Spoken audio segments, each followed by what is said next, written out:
Okay, so I got a request from the Facebook group from a friend of mine to make a video explaining how I made some impulse responses this past week. I made a couple of impulse responses that basically mimicked a mic rotating off axis. It was a Shure SM57. I made a couple of them.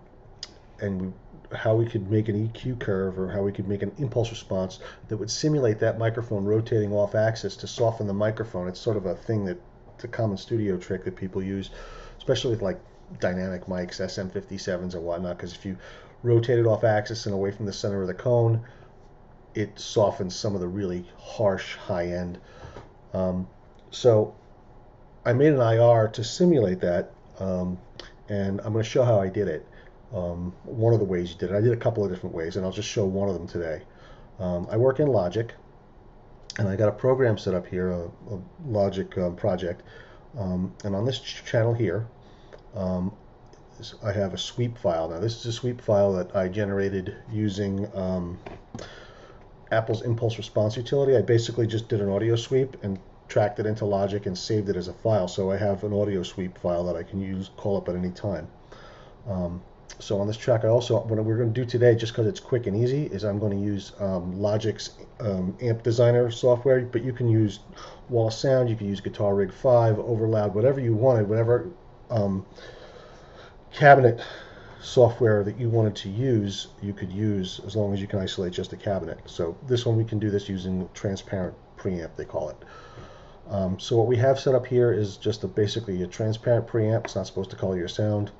Again, this is just for demonstration purposes, so it doesn't really matter. I have an SM57 on the center of the cone and on the grill cloth. Dynamic 57 mic. So that's going to be our first tone that we're going to set up. Now I've got this also in this software. I've got another thing loaded called Match EQ. And let me just clear these reference files because I just tested it. Clear. Okay. So what Match EQ does is it takes a reference file and it takes an input file and tries to take the input file and apply an EQ curve to it to make it sound like the reference file. So the first thing we're going to do is we're going to record our current file. Now our current file is going to be that SM57 on the cone, on the grill cloth, a really harsh sound. So what we're going to do is we're going to press Learn, and then I'm just going to hit play. And it's going to sweep the audio spectrum, and this is going to record the sound of that cabinet and microphone into an audio file. Okay, so this is my current file now. So this is the SM57 on the grill cloth on that Marshall-y kind of cab. Okay, next we're going to go to our reference. Shrink this down. I'm going to go back into my amp, and I'm going to move the microphone. I'm going to take the microphone, I'm going to put it all the way over here, which is, again, I don't know how this software does it, but the point is it's different. So it could be rotating axis, you could have different softwares, you can change the axis, you can change the position of the mic, you can change a lot of different things. I'm just doing one because it's different, so I'll get a different curve, and I'll show you in a second.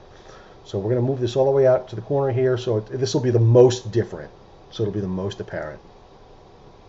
So we go back into Match EQ, our reference, we press Learn, and then we hit play. And it listens to that audio sweep again, and it creates a new file, this time of the mic, let's just call it off axis for now. Creates its new audio file, and it's done. And now we go to EQ curve and we press Match, and it takes this file right here, tries to turn to that file, and it creates an EQ curve that does it. Now we have some smoothing controls here. I personally like the sound of it a little bit less smooth. Maybe not quite that sharp, but somewhere in there. I kind of like it like this. Again, this is all personal preference, and you got to fiddle with this to figure it out. But so now what I have is I have a track. I'm going to turn the amp off, and anything that comes in on 5 and 6 now on this track gets subjected to that EQ curve and then goes out audio 5 and 6 on the other side. So now I'm going to shrink Logic down for a moment here. Oh yeah, one quick thing I just want to point out. Match EQ. When you do this, it doesn't matter what cabinet you use as long as you use the same one for both the current file and the reference file, because all this is measuring is the difference between the two files. So by using the same cabinet in both files and the same microphone in both files and just putting it in a different position, all you're measuring is the change in the microphone. I mean, you can do anything you want and play with all kinds of different things, and you'll get different EQ curves. But like when you start getting into some of the higher end programs, like Wall of Sound and things that have axis rotation controls and mic distance controls, and if you wanted to be precise and create specifically what an off-axis mic sounds, it's important that you use the same exact cabinet, the same microphone distance, and just change the axis between the two files. As I said, in this one I just did Logic because it runs really quickly. I did Logic Amp Designer because it runs really quickly in Logic. I don't have to wait for IRs to, plugins to load and whatnot. So that's how that works. Now let's take a look at how we have the path set up for this to sweep this IR. Open up my Helix, and in my Helix I have a patch loaded. And in this patch, I come in on USB 3.4 and I go out 5 and 6, and 5 and 6 is where that channel strip is in Logic, and that channel strip outputs the USB out 5 and 6, which comes back in here to in 5 and 6, and we go out 1 and 2. All right, so basically, my impulse response software is going to create a sweep on channel 3.4. Here it goes into Logic, comes back from Logic, and then goes out 1 and 2, and then it goes back into the impulse response utility to be recorded. If we go into my impulse response utility program, we're going to set this up to sweep on channel 3, and we are going to set it up to record on input 1, and turn off my test tone, turn my test tone back on. Okay, so I'm definitely getting my test tone. I'm going out channel 3, going through 5 and 6, going through my channel here in Logic. Let's just check that, pull that all the way down, make sure. Back in Space Designer, see no signal. Okay, that's right. Go back to Logic, and let's bring our level back up to 0. Okay, so we're definitely sending our signal through Logic and back out. Come back over here, turn off our test tone. I'm going to lower this a little tiny bit. I'll take it down to 25, minus 25 dB. And we'll turn off our test tone, and we're going to press sweep. And it's going to sweep through the audio spectrum, and it's going to create an impression of that EQ curve that was created in Match EQ, because it's going through that channel that we set up. Now it's done. We're going to name it. We'll call it Logic SM57 test. And we'll press save. Now we press deconvolve. Okay, now let me come over here and take a look at this. Now my experience doing these, a lot of times when you get cabinet impulse responses, they're very one-sided, and these tend to be more symmetric. I'm not sure why, but this has worked out well for me to just copy the whole thing. So what we're going to do is we're going to, it looks like it starts here and then ends about there. So we're going to go about the same distance, 1 mark, 2 mark, just a little bit to the left of it, and we're going to go over and we'll go past it by 2 marks, just a little bit, right there. And then we're going to press crop, and that trims it down so we just have the impulse response. And then we're going to hit create setting, Logic SM57 test, and press OK. And it says SDIR file created. Note this path because you will need to know it to find the file. Okay, so now we shrink down impulse response utility, and I'm going to open up Audacity. And we'll press File and Open.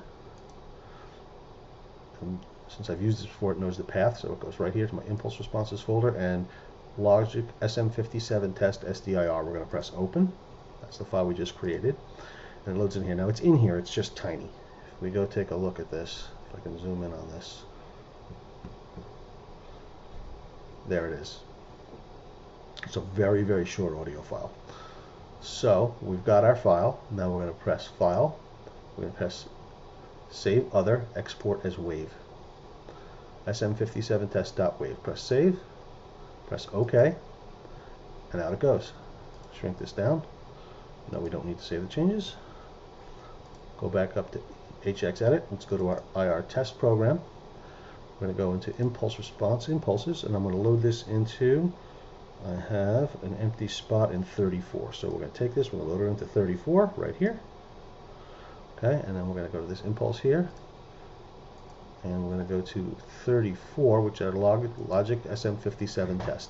So now I have an amp with a Marshall cab in here, and I have a microphone. It's a 57 dynamic, just like we had up on the grill cloth, and this is going to change it to that off-axis a little bit further away tone. So let's see what we got.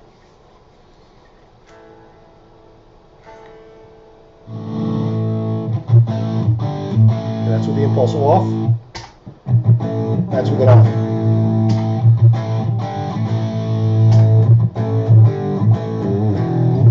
So it definitely changes the tone. It definitely applies that EQ curve to it.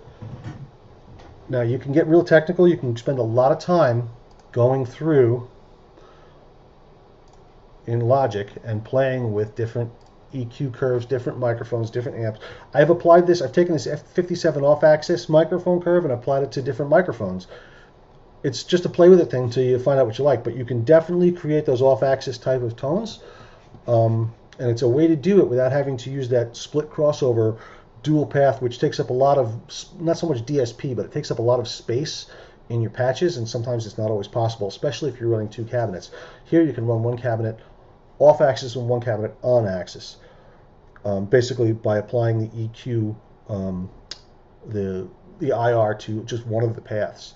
One note on that, you may end up with some phasing issues if you do that, because with the IR in one path and not in the other, it's possible that you'll end up with a phase relationship issue. So just be forewarned on that.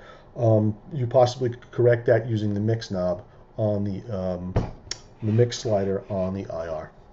All right, so that's how I do them. That's it for today.